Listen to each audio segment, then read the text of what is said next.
Marhaba kids mall and ladies wear, बच्चों और बच्चियों के लिए कपड़ों का खजाना, इस्लामपुरा गली number 6, Firdaus tower, Mohammad Ali road, Malegaon. Manav Samachar, मानवता के हक में। मामूली बात पर चाचा को मारने आया था और भतीजे को मार डाला। शुक्रवार की रात एक चौंकाने वाली घटना घटी जब मुंबई नाका के कालिका मंदिर के पीछे सहवास नगर में 10 लोगों के एक गिरोह ने एक 20 वर्षीय युवक की धारदार हथियार से काटकर हत्या कर दी। इसमें हमलावरों ने पीयूष भीमाशंकर जाधव की हत्या कर दी। हमलावर पीयूष के चाचा यादव धर्म लहेंगे को मारने आया था। इस बार वह भाग गया और पीयूष मिल गया। इस बीच मुंबई नाका पुलिस ने 10 संदिग्धों के खिलाफ मामला दर्ज किया है और सभी आरोपियों का पता चल गया है और 4 संदिग्धों को पुलिस ने गिरफ्तार कर लिया है।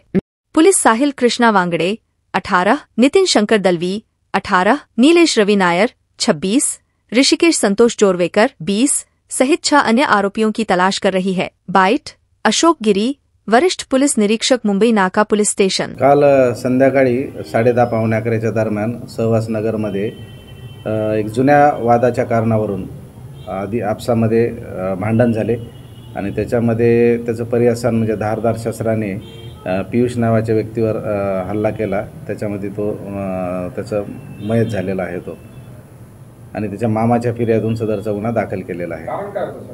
कारण त्यांचा जुना एक वाद होता, त्या जुन्या वादावरून त्यांच्यात आपसात बाचाबाची झाली आणि नंतर मग ते हॉर्नचं वगैरे 1-2 कारणं तत्कालीन तिथं घडले आणि त्यावेळेस त्या वादातून हा प्रकार घडलेला आहे। ते नेमकं कोणाला मारायला आले? ते ॲक्च्युअली तो जो मामा आहे पीयूषचा मामा त्याला मारायला आले होते, कारण त्यांचा काहीतरी वाद होता। जुना हळदीचा कार्यक्रम होता काही दिवसापूर्वी घडलेला, त्याच्यात तो वाद होता आणि तो मारायला त्याला आलते ते, परंतु हा तिथं त्यांना भेटला आणि हा तिथून पळून गेल्यामुळे तो वाचला आणि याला त्यांनी मारले त्या ठिकाणी।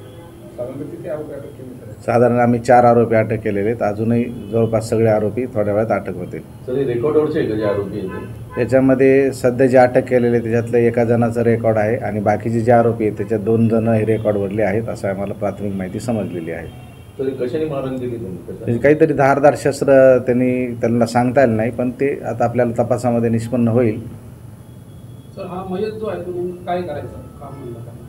हा काही कामधंदा करत नव्हता, बहुतेक याला वडील पण नाही आहेत, आई आणि बहीण आहे आणि अशी एक प्राथमिक माहिती मिळालेली आहे। थोडक्यात मामाला मारायला आले होते, बाचेला मारलं। यस, असा प्रकार सध्या तपासात असं दिसून येत आहे।